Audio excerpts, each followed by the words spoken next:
아멘.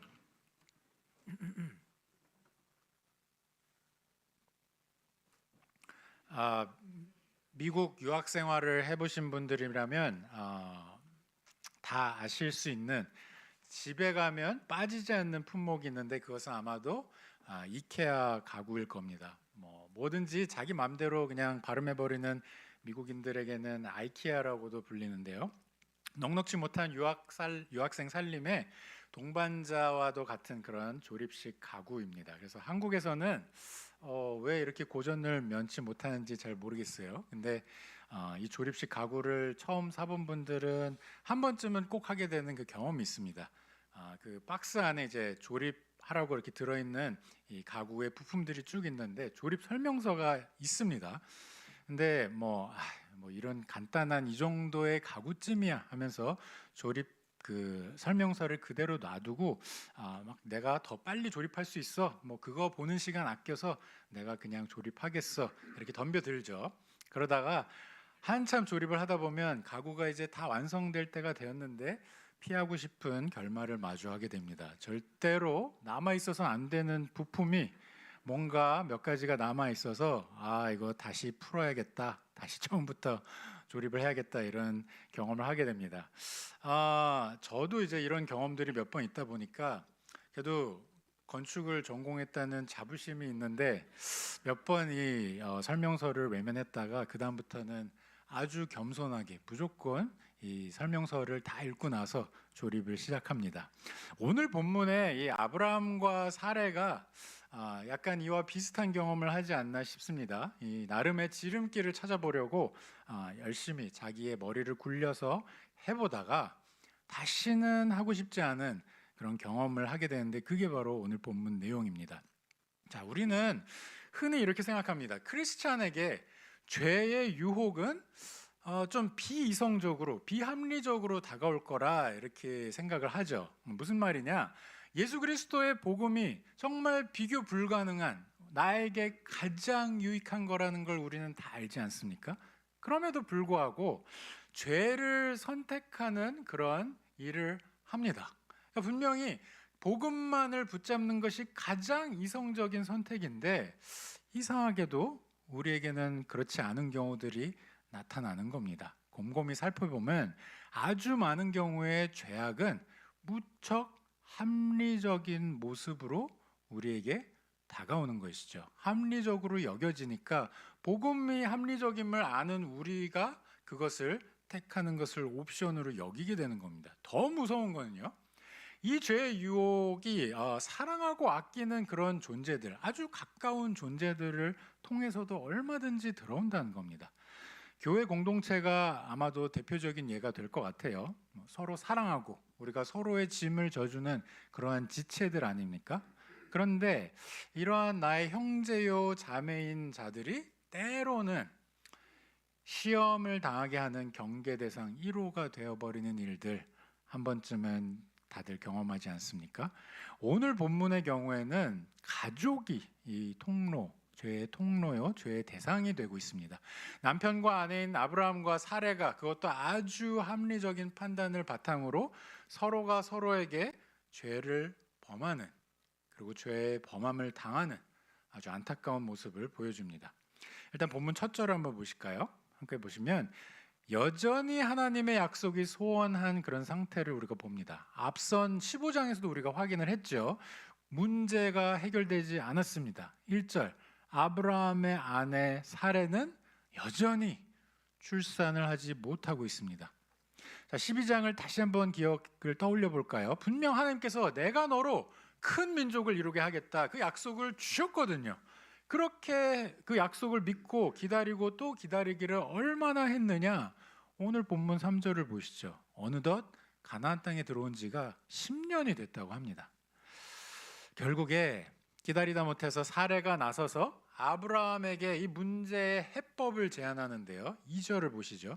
여호와께서 내 출산을 허락하지 아니하셨으니 원하건대 내 여종에게 들어가라. 내가 혹 그로 말미암아 자녀를 얻을까 하노라. 이렇게 말합니다. 그러니까 이 집의 여종인 하갈을 통해서 자녀를 얻는 방법을 제안한 겁니다. 자, 사례가 이런 제안을 하는 데에는 지극히 합리적인 명분들이 깔려 있습니다. 일단 사례 자신은 하나님의 약속이 이루어지는 것을 원한다는 겁니다. 2절 말미를 보실까요? 내가 혹 그로 말미암아 자녀를 얻을까 하노라.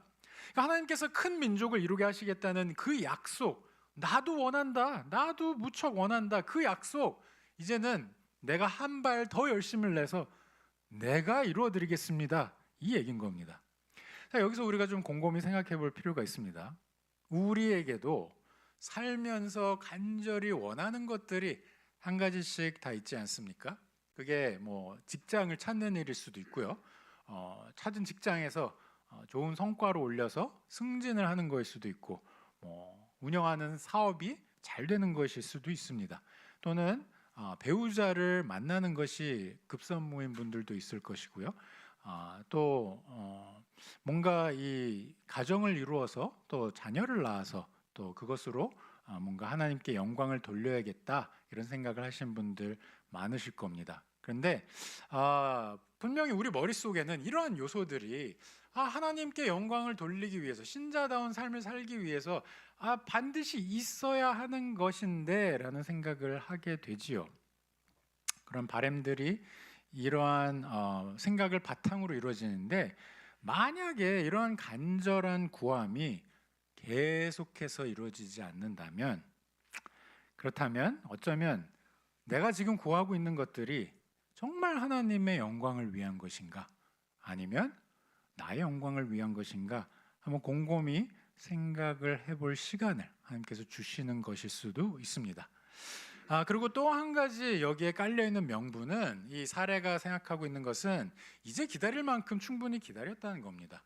10년 기다렸으면 솔직히 지금까지 아이를 안 주셨으면 하나님께서 허락하지 않으신 거다라는 이게 사례의 판단인 것이죠. 그러니까 사실은 타당한 합리적인 결론입니다. 10년을 기다린 사례한테 누가 더 기다리라고 할 수 있겠습니까? 아무도 그런 얘기 못 합니다. 그럼에도 불구하고 우리가 잠깐 멈춰서 그래도 생각을 해봐야 하는 것은 10년이면 됐다는 기준은 또 누구의 기준인가 하는 겁니다. 이 정도 기다렸으면 하나님이 허락하시지 않는 게 분명하다는 이 추론은 누구의 판단이냐는 것이죠. 결국에 사례 개인의 기준이요, 사례 개인의 판단 아니겠습니까? 사랑하는 우리 성도 여러분, 하나님의 때와 하나님의 방법은 우리가 생각하고 기대하는 바와 다를 수 있습니다. 많이 다를 수 있습니다. 아무리 우리가 생각하기에 이렇게 이루어져야 하나님께서 영광 받으시는 나의 삶일 것 같아도 하나님의 생각은 우리의 생각과 다릅니다. 우리가 항상 이 말씀, 하나님의 말씀에서 지혜를 찾고 하나님의 생각을 따라 우리의 생각을 맞추려고 피나는 노력을 해야 하는 이유가 여기에 있는 겁니다. 하나님의 생각은 우리의 생각과 본질적으로 다르기 때문입니다. 하나님은 창조주시요, 우리가 소유리 문답을 통해서도 창조주 되시는 하나님에 대해서 살펴보지 않았습니까? 창조주인 하나님과 피조물 사이에는 그 사이에 넘을 수 없는 선, 무한대와도 같은 거리가 있다는 것, 그것을 항상 마음 가운데 새기면서 하나님의 그 놀라운 생각에 내가 조금이라도 따라갈 수 있기 위해서 말씀을 붙잡고 그것을 배워가기에 힘써야 하는 겁니다.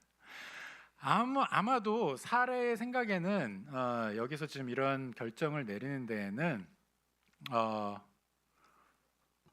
아마 이 여종을 통해서 상속자를 낳는 것이 문화적으로 통용된다는 일이기 때문에, 그래서 괜찮다는 약간의 이 판단이 여기 깔려 있는 것 같습니다.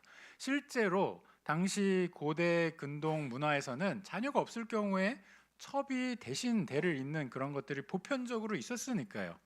하지만 우리는 또한 생각을 해봐야 됩니다. 문화적으로 오케이면 신자에게도 과연 오케이인가? 사람들이 다 이렇게 살면 나도 그 정도는 괜찮은 것인가? 이런 생각을 우리가 해봐야 하는 것입니다. 오히려 하나님께서는 그와 정반대의 말씀을 하시거든요. 내가 거룩하니, 우리와 같지 아니한 하나님께서 내가 거룩하니 너희도 거룩하라, 하나님의 거룩함을 오히려 따라오라고 권하시지 세상 가운데 점점 묻혀져서 그들과 비슷하게 살으라는 말씀은 어디에도 없다는 겁니다. 크리스찬에게는 복음이 우리가 누릴 문화의 기준이 되는 것이지 문화가 복음의 기준이 될 수는 없는 겁니다. 아브라함에게도 이러한 연약함이 좀 다른 형태로 좀 나타나는데요. 2절 말미를 보시면 아브라함이 사레의 말을 듣는다고 이렇게 적혀져 있습니다. 그러니까 사레가 제안한 그것을 그대로 다 수용해 버리는 모습인데 여기에는 사레가 깔고 있는 그런 명분들에 더해서 아주 실리적인 명분이 하나 더 있습니다. 그 명분이 뭐냐? 아내가 원하는 것에는 무조건 따라줘야 가정에 평화가 있다는, 가정의 평화가 유지된다는 그런 생각인 것입니다.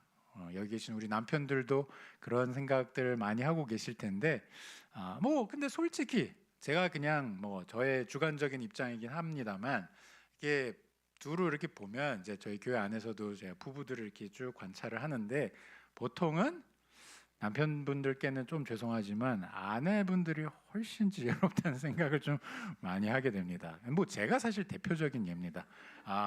이 상황에서 도대체 어떻게 저런 생각을 할 수 있지? 어떻게 저런 지혜를 발휘하지? 하고 아내의 모습과 행동을 보면서 많이 감탄을 합니다. 근데 하나님께서 왜 남편들에게 돕는 배필로 아내를 주셨는가? 이런 이유 때문이구나 하는 순간들이 제 삶에 참 많이 있습니다. 사랑하는 우리 남편분들, 여러분들의 아내분들의 말을 잘 귀담아 들으셔야 합니다. 혹시 아멘을 하시는 남성분들이 아니라 아내분들이 아멘을 하시네요. 예, 아직도 혹시 이거를 깨우치지 못하고 있으신 분들 있으시다면 더 늦기 전에 한 해가 이제 마무리되기 전에 깨우쳤으면 좋겠습니다. 자, 하지만 오늘 본문은 여기서 한 발 더 나아가서 아내들의 말에 귀를 기울이되 남편들이 꼭 분별해야 되는 게 있다고 가르쳐 줍니다. 뭘 분별하느냐? 내가 정말로 아내의 지혜에 동의해서 따라가는 것인지 아니면 당장 지금은 편하게 살자고 남편으로서의 영적인 책임을 회피하고 있는 것인지 그걸 분별하는 겁니다. 왜냐하면 하나님께서는 남편을 아내의 머리로 삼아 주셨거든요. 머리라고 할 때 우리 남편들이 착각하면 안 되는 게 무조건 내 말을 들어야 돼 이러한 것이 머리가 아닙니다. 머리라는 것은 글쎄요, 남편이 때로는 맞을 때도 있지만 틀릴 수도 있고요. 아내가 때로는 맞을 수 있지만 또 틀릴 수도 있습니다.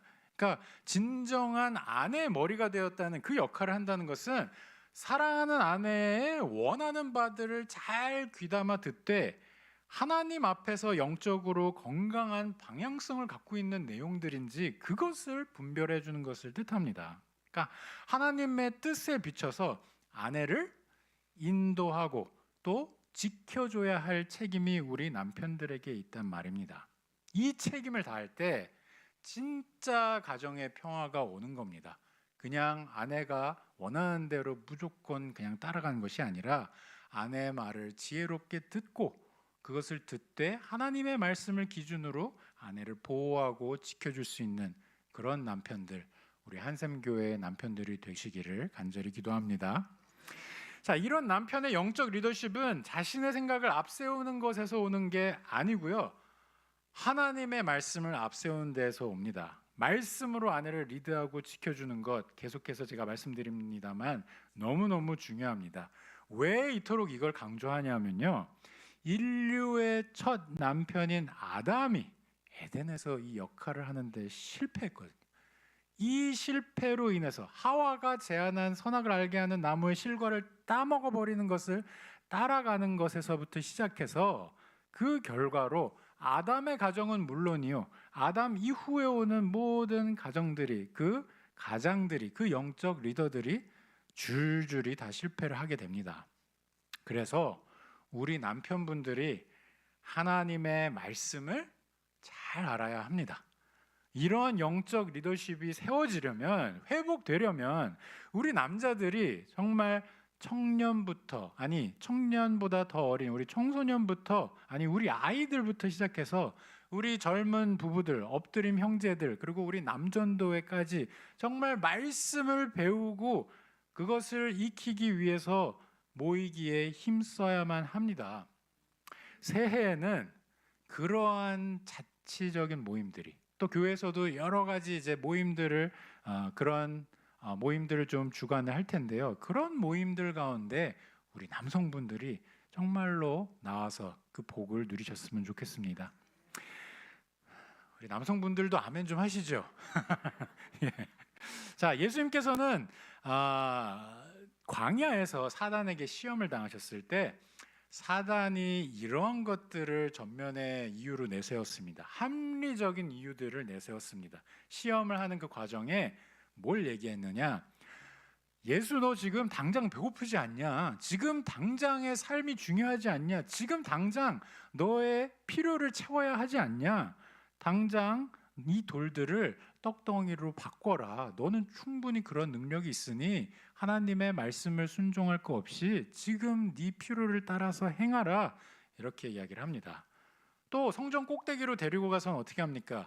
뛰어내려라. 천사들이 너가 뛰어내렸을 때 발이 땅에 부딪히지 않고 천사들이 너를 보호하는 것을 보면 세상이 다 너가 그리스도인 거 알지 않겠느냐? 왜 이렇게 복잡하게 어렵게 정말 유대인들한테도 배척을 당하고 너가 구하러 온 그 백성들한테도 배척을 당하면서 사람들이 그리스도인지도 알지 못하는 그 과정을 왜 겪느냐? 이렇게 얘기를 합니다. 그리고 마지막으로 너가 만약에 나한테 절하면 십자가를 지지 않고도 천하만국의 영광을 내가 손에 넣게 해주겠다. 뭐하러 그 고통스러운 십자가를 지려 하느냐? 더 쉬운, 더 빠른 길이 있는데 이렇게 유혹을 한 겁니다. 이때 예수님께서 어떻게 대응하셨는지 아세요? 하나님의 말씀으로. 이 세 가지 시험에 대해서 일일이 다 하나님의 말씀을 들어서 사단을 격퇴합니다. 솔직히 예수님 정도면 그냥 살짝 이 손짓만 해도 이 마귀가, 사단이 아마 격퇴가 됐을 겁니다. 그런데 하나님의 말씀을 들어서 합니다. 사람이 떡으로만 살 것이 아니요 하나님의 입으로부터 나오는 모든 말씀으로 살 것이라 하였느니라. 이 말씀을 선포함과 동시에 이 이야기를 읽는 우리들한테도 그렇구나, 말씀을 통해서 내가 이러한 유혹 가운데 그러한 시험을 극복할 수 있겠구나 가르침을 줍니다. 주 너의 하나님을 시험하지 말라. 주 너의 하나님께 경배하고 다만 그를 섬기라. 이러한 말씀들을 선포하심으로 하나님께서 우리가 궁극적으로 바라보며 나아가야 할 그 모습이, 삶의 모습이 어떤 모습인지, 예배자로서의 모습이 어떤 모습인지 가르쳐 주시는 겁니다. 이처럼 말씀을 들어서 예수님께서는 묵묵히 아버지의 뜻을 따라가면서 사단을 격퇴한 이후에도 아버지의 때를 기다리며 고난의 길을 계속 걸어가십니다. 예수님께서 그렇게 그 길 가운데 걸어가심으로 십자가를 지셨습니다. 저와 여러분들을 위해서 말이죠.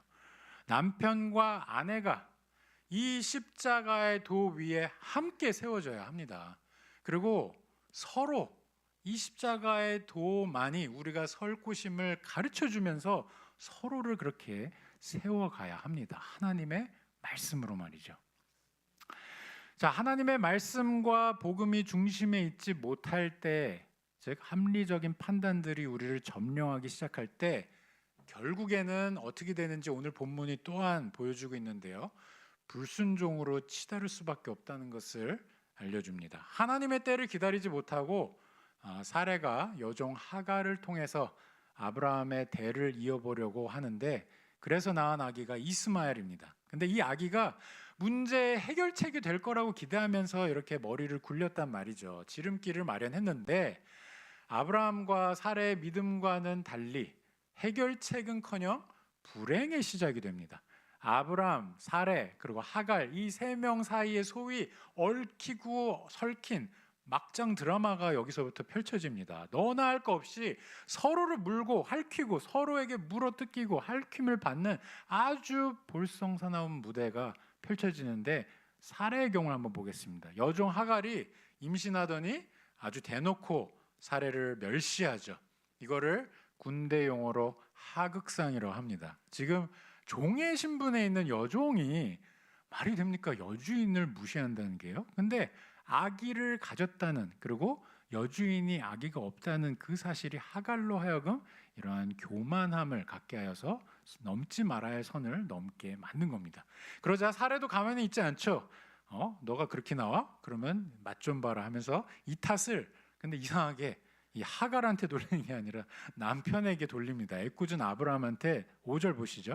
내가 받은 이 모욕 당신이 받았어야 되는 거야 이러면서 그를 정죄합니다. 이게 정죄인 게 뒤에 뭐라고 얘기하는지 보세요. 당신과 나 사이에 여호와께서 판단하시기를 원하노라. 여러분들 부부싸움 하시더라도 제발 이런 말은 좀 하지 마세요. 굉장히 섬뜩합니다. 그러니까 지금 아브라함에게 지금 벌어진 이 사태는 너한테 원인이 있는 건데 너를 하나님께서 심판하셨으면 좋겠다. 너가 지은 죄과에 대해서 이렇게 얘기하는 겁니다. 자, 근데 곰곰이 생각해 보면 지금 아브라함이 이 아이디어를 냈나요? 아니죠. 사실은 하갈을 통해 자녀를 갖자는 아이디어는 사례를 통해서 나왔습니다. 근데 아브라함한테 이렇게 이제 뒤집어 씌우죠. 자, 그러면 아브라함은 잘했느냐? 또 그것도 그렇지 않습니다. 아브라함도 만만치 않아요. 사례가 탓을 돌리면서 자신을 정죄하자 아예 아브라함은 손절을 해버립니다. 그냥 손을 막 털어버려요. 뭐라고 얘기하죠? 당신의 여종은 당신의 수중에 있으니까 당신 눈에 좋을 대로 그에게 행하라 이렇게 말합니다. 그러니까 앞에서 저희가 봤던 사례가 어떤 제안을 했을 때 분별하지 못하고 그냥 따라갔던 그때 이 책임 회피 모습이 여기서는 더 심하게, 더 형편없이 드러납니다. 6절 보시죠.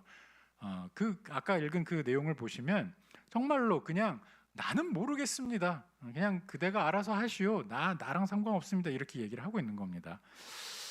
우리 남편들 이러시면 안 됩니다. 정말로 이 책임감을 갖는다는, 영적 책임감을 갖는다는 것은 아내가 겪고 있는 그 모든 영적인 어려운 상황들에 대해서 깊숙이 들어가서 함께 고민해주고 함께 하나님 앞에 기도하면서 하나님의 말씀을 붙잡고 아내와 함께 걸어가 주는 겁니다. 절대로 지금의 아브라함과 같은 모습으로 그렇게 나는 몰라라 하면 안 됩니다. 애굽에 내려갔을 때 이미 아브라함이 이런 경험을 한번 했어요. 이게 되게 오버랩이 되는 장면인데 여러분들 기억하시죠? 이 사례가 미모가 출중하지 않았습니까? 그래서 이 미모 때문에 자신의 목숨이 위태로울까 봐 어떻게 하죠? 아브라함이 사례를 지켜줘야 되는데 사례를 방패 삼아서 그 뒤에 이렇게 숨고 나를 나의 누이라 이렇게 얘기하면서 그렇게 지냈던 그 모습, 그 옛 모습이, 옛 습관이 다시 돌아온 겁니다. 분명 아브라함은 영적으로 뭔가 성장하는 것 같았는데 지금 이 순간만큼은 완전히 옛날 모습으로 그냥 원상복귀되어 있는 그런 모습이죠. 자, 그러면 이러한 아브라함과 하갈 사이의 아브라함과 사례 사이의 여종 하갈은 어땠을까요? 물론 잘못은 했습니다. 여주인을 그렇게 멸시하면 안 되죠.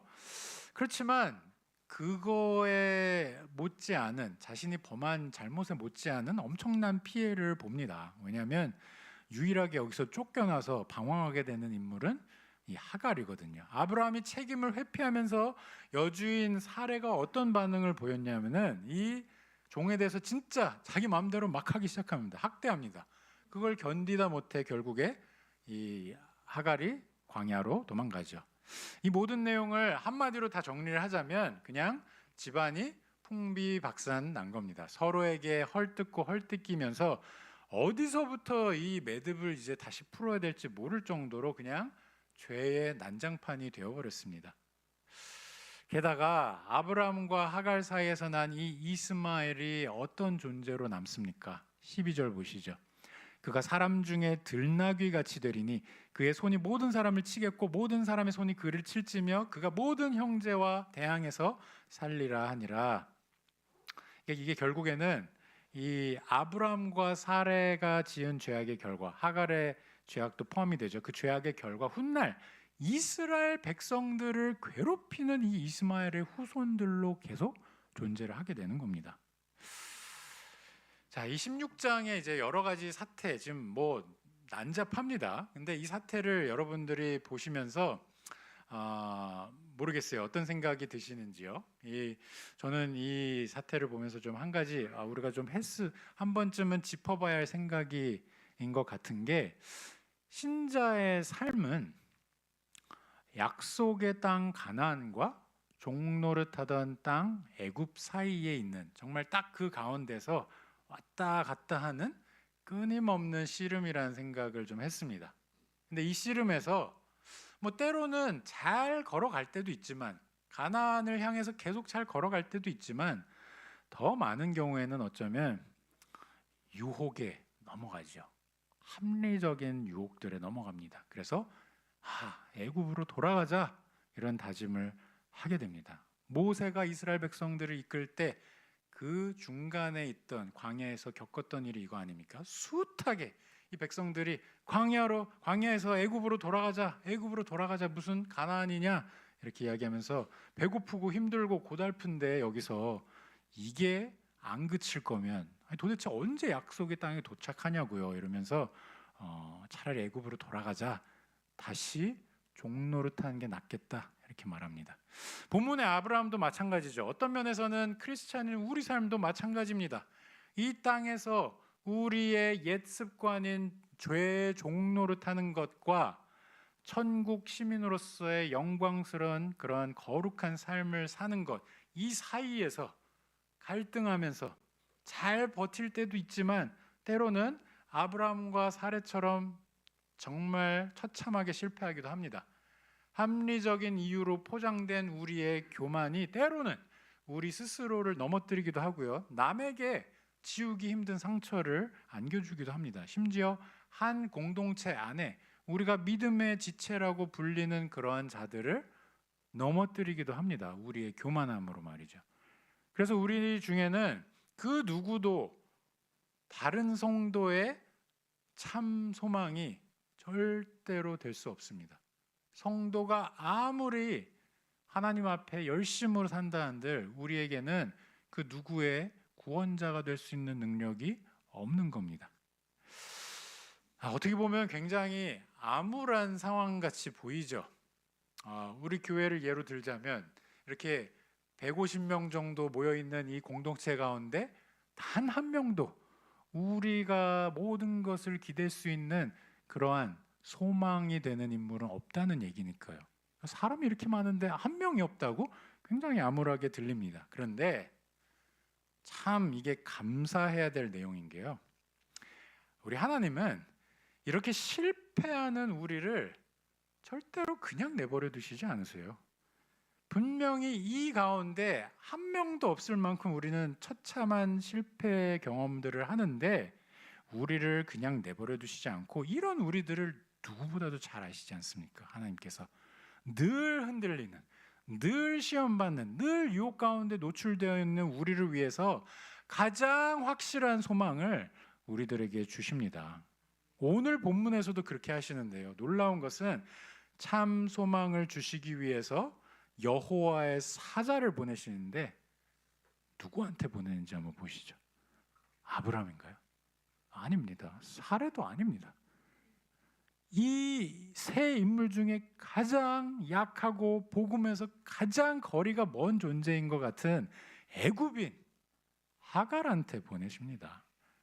그래서 하갈한테 이 여호와의 천사가 나타나서 말하기를, 8절, 여종 하갈아, 내가 어디서 왔으며 어디로 가느냐?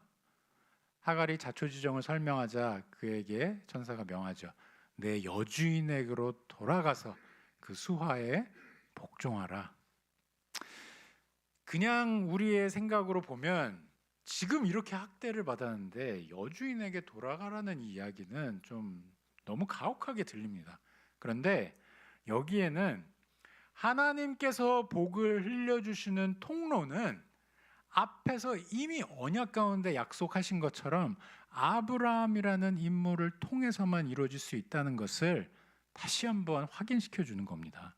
여호와께서 아브라함에게 이르시되 너는 너의 고향과 친척과 아버지의 집을 떠나 내가 내게 보여줄 땅으로 가라. 내가 너로 큰 민족을 이루고 내게 복을 주어 내 이름을 창대하게 하리니 너는 복이 될지라. 너를 축복하는 자에게는 내가 복을 내리고 너를 저주하는 자에게는 내가 저주하리니 땅의 모든 족속이 너로 말미암아 복을 얻을 것이라. 이게 하나님의 말씀이었습니다. 하나님의 약속은 아브라함을 통해서 여자의 후손으로 보내줄 바로 그분, 오직 메시아를 통해서만이 우리는 복됨을 누릴 수 있다고, 오직 메시아를 통해서만이 우리는 참된 소망을 볼 수 있다고 그렇게 가르쳐 주십니다. 아브라함에게 약속하신 복과 굉장히 비슷한 그런 복을 여기서 이 하갈에게 주는데요. 10절, 내가 내 씨를 크게 번성하여 그 수가 많아 셀 수 없게 하리라. 자, 이 이야기를 들었을 때 여러분들이 하갈이라고 한번 생각을 해보시죠. 어땠을까요? 아니, 한 번도 내가 알지 못했던 하나님이 갑자기 천사를 보내셔서 이 하갈한테 해주는 얘기가 너로 하여금 크게 번성하여 그 수가 셀 수 없게 하리라. 이 말씀을 듣는다면 아마 저 같으면 이렇게 반응할 것 같습니다. 주님, 저한테 왜 이러세요? 왜 저한테 이렇게까지 해주십니까? 나는 주님을 알지도 못하는데, 이렇게 얘기했을 것 같습니다. 그런데 하나님의 반응이 참 놀랍습니다. 그때 하나님께서는 어떻게 말씀하시냐면, 당신은 어떠한 하나님이신지를 드러내 주십니다. 계시를 해주십니다. 11절이 그 내용이죠. 내가 임신하였은즉 아들을 낳으리니 그 이름을 이스마엘이라 하라. 이는 여호와께서 내 고통을 들으셨음이니라. 하나님께서 지금 말씀하시죠. 하갈에게 내가 너의 눈물과 그 고통스러운 이 학대받는 상황 가운데 뛰쳐나와서 광야 가운데서 눈물을 흘리며 돌아가 다닌 그 시간들을 내가 다 안다. 이렇게 말씀하십니다. 그래서 이 말씀을 듣고 하갈이 고백을 하는데 13절이죠. 하갈이 자신에게 이르신 여호와의 이름을 나를 살피시는 하나님이라 하였으니 이는 내가 어떻게 여기서 나를 살피시는 하나님을 배웠는고 함이라. 이렇게 적혀져 있습니다. 사랑하는 우리 성도 여러분, 하나님의 백성이 아닌 하갈에게도 이러한 자비와 긍휼을 베푸시는 우리 하나님이시라면 그의 백성을 향하여서는 얼마나 더 큰 은혜를 베푸시겠어요. 가끔 저는 성경을 읽으면서 이런 생각을 합니다. 웬 실패담이 이렇게 많아? 아니 뭐 책 거의 막 대부분이 실패담 같아요. 복음을 지키는 것에 있어서 이거 뭐 웬 루저들의 스토리만 담아놓은 것 같은 게 성경이라는 생각이 들 정도입니다. 그런데 사실은 이렇게 실패담이 많은 게 아브라함의 실패담, 사레의 실패담, 하나님의 백성들의 실패의 역사는요, 역으로 하나님의 은혜가 얼마나 큰지를 거꾸로 보여주고 있는 겁니다. 반증을 해주고 있는 겁니다. 이토록 실패하는 백성들, 이토록 형편없는 백성들을 하나님께서는 단 한 명도 놓치지 않으시고, 예수님께서 말씀하시지 않으셨습니까? 아버지께서 나에게 주신 그 한 명 한 명, 단 한 명도 내가 내 장중에서 놓지 않는다, 이렇게 말씀하셨잖아요. 예수님께서는 더 구체적으로 이렇게 말씀하셨습니다. 내가 의인을 부르러 온 것이 아니요 죄인을 부르러 왔다. 저와 여러분 같은 실패하는 자들, 죄로 인해서 실패하는 자들을 부르러 오셨습니다. 예수님께서는 저와 여러분처럼 하나님의 영광과 우리의 죄악된 습성 사이에 자꾸 그냥 그 사이에 껴서 자꾸 넘어지고 자꾸 또 넘어지는 그러한 죄인들을 구원하러 오셨습니다. 이 예수 그리스도를 여러분들이 믿을 때 놀랍게도 우리는 이 씨름에서 승리하는 자들이 됩니다. 우리의 능력으로는 절대로 불가능한 이 승리가 예수 그리스도를 믿었다는 그 사실 하나 때문에 우리에게 주어지는 겁니다. 왜냐하면요, 저와 여러분을 구원하신 예수님이 바로 하나님의 약속의 그 실체거든요.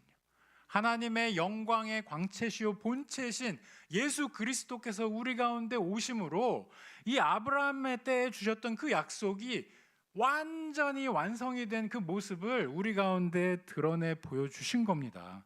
구약의 백성들이 광야길을 걸으면서 하염없이 바라봤던 그 약속의 완성으로 오신 분이 바로 우리 주 예수 그리스도란 말입니다. 고린도후서 1장을 보시면 20절 말씀이 이를 더 잘 드러내는데요. 하나님의 약속은 얼마든지 그리스도 안에서 예가 되느니 그런즉 그로 말미암아 우리가 아멘하여 하나님께 영광을 돌리게 되느니라. 아멘. 이 말씀이 신자의 그런 상황을 아주 정확하게 표현해주고 있는 겁니다. 하나님의 약속이 그리스도 안에서 예가 되니, 예스가 되니, 완성이 되었음을 우리가 복음을 통해서 보니, 그런즉 이것 때문에 우리가 아멘으로 하나님의 영광에 화답을 하면서 하나님의 영광을 바라보면서 그렇게 걸어갈 수 있는 존재들이 된 겁니다. 사랑하는 우리 성도 여러분, 자꾸 나만의 지름길로 가려다가 죄로 실패하는 아브람과 사레 같은 자들, 저와 여러분 같은 자들을 위해서 예수님께서 아멘하며 나아갈 수 있는 자들로 삼기 위해서 이 땅 가운데 오셨습니다. 엉뚱한 지름길을 찾다가 헤매고 또 헤매는 우리들에게 참 길이신 예수 그리스도께서 오셨단 말입니다. 성탄절은 이걸 기념하기 위한 날이고요. 사실 성탄절 하루로 부족합니다. 턱도 없이 부족합니다. 성탄절뿐만 아니라 우리가 살아 숨쉬는 이 땅 가운데서 살아가는 매일매일이 이 예수 그리스도를 기념해야 하는 날이고 그리스도를 찬양하고 경배해야 하는 날입니다. 그래서 여러분들께 제가 권하는 것은 크리스마스 때 부르는 찬송 매일 부르십시오. 예수 그리스도를 찬송할 때가 따로 정해져 있는 게 아닙니다. 우리의 삶은 하나님을 향해 나아가면서 한없이 예수 그리스도와 연합된 그 기쁨을 찬송으로 표현하며 예배하며 그렇게 함께 나아가는 삶입니다. 혹시라도 이 자리 가운데 아직 예수 그리스도를 구주로 영접하지 못하신 분이 있으신가요? 만약에 그렇다면 이 예수님을 꼭 만나시기를 간절히 기도합니다. 정말 이 길이요 진리요 생명이신 예수 그리스도께서 여러분을 위해서 감당하셨던 십자가 앞에 하나님께서 친히 불러서 세워주시기를 제가 간절히 바랍니다. 정말 그 십자가 앞에 섰을 때야만 여러분을 위해서 흘리신 예수 그리스도의 그 보혈을 보면서 자신의 생명까지도 다 내려놓으신 그 그리스도 앞에서 세상 어디에서도 들을 수 없는 사랑의 메시지를 우리는 듣는 것입니다. 그 메시지는 에베소 5장 2절에 나와 있는 내용과 같은데요. 제가 읽어드리겠습니다. 그는 우리를 위하여 자신을 버리사 향기로운 제물과 희생 제물로 하나님께 드리셨느니라. 아멘. 우리의 왕 되신 예수 그리스도는 우리의 모든 경배와 찬양을 받으셔야 하는 분인데 지금 이 말씀이 뭐라고 얘기하고 있죠? 우리를 위해서 제물로, 희생 제물로 드려진 분. 어디에서 이런 왕을 여러분들이 봅니까? 세상 가운데 그 어떤 왕도 이런 왕은 없습니다. 우리를 살리시는 그러한 하나님께서 이 예수 그리스도를 십자가 가운데 못 박으실 때, 우리를 위해서 그렇게 희생 제물로 못 박으실 때 하나님께서는 차마 그 아들 되신 예수님의 그 십자가 가운데 달리시는 그 장면을 바라보지 못하셨을 것 같습니다. 우리를 살피기 위해서, 우리를 바라보시기 위해서 당신의 아들이신 예수 그리스도를 볼 수 없는 그 참혹한 죄악의 심판 가운데 두셨단 말입니다.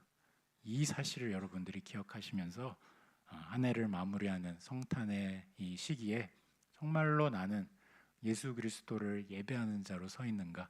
나는 나의 지름길을 따라가는 것이 아니라 이 예수님께서 나를 위해서 터놓으신 하나님 앞으로 나아가는 그 길을 따라가는가? 그 길이 고난과 어려움으로 가득할지라도 이 길만이 우리가 가야 할 길이요, 우리가 붙잡아야 할 길임을 여러분들이 믿으시기를 간절히 기도합니다. 다 함께 기도하시겠습니다. 하나님 아버지 감사합니다. 우리의 선하신 목자 되신 예수님께서 그 양들을 위해서 단 한 마리의 양도 놓치지 않기 위해서 99마리의 양을 두고 그 한 마리 양을 쫓아가시는 우리의 주님은 놀라운 사랑의 주님이십니다. 우리를 위해서 희생제물이 되셔서 우리를 위해서 십자가 가운데 그 모든 피를 쏟으시고 우리에게는 의인된 신분만을 안겨주신 놀라우신 주님, 주님 앞에 엎드려 경배합니다. 이 연말의 시기가 그냥 분주하게 들떠 있는 시기가 아니라 이 예수 그리스도를 묵상하며 주님 앞에 찬양과 경배를 드리는 그러한 연말이 되기 원하오니 주여 우리를 인도해 주시옵고 우리의 12월 달이 그리고 다가오는 새해가 그렇게 주님을 찬양하며 나아가는 그런 우리 교회가 될 수 있게, 한샘 교회가 될 수 있게 인도하여 주시옵소서. 모든 말씀 예수 그리스도의 이름으로 기도합니다.